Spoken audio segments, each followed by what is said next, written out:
How to add link to TikTok bio. Hello everyone, welcome to our channel Create Login and Delete. Now let's jump straight into the process.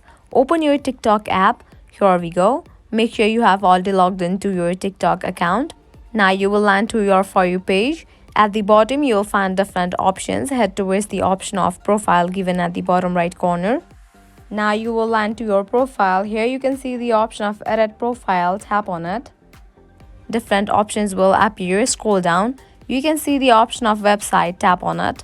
In the case you cannot find this option of website, then you can just update your TikTok to its latest version. Now all you have to do is paste your website over here in this way and then tap on save. Also you can paste that link on your bio as well, so tap on this option of add a bio, paste that and then tap on save.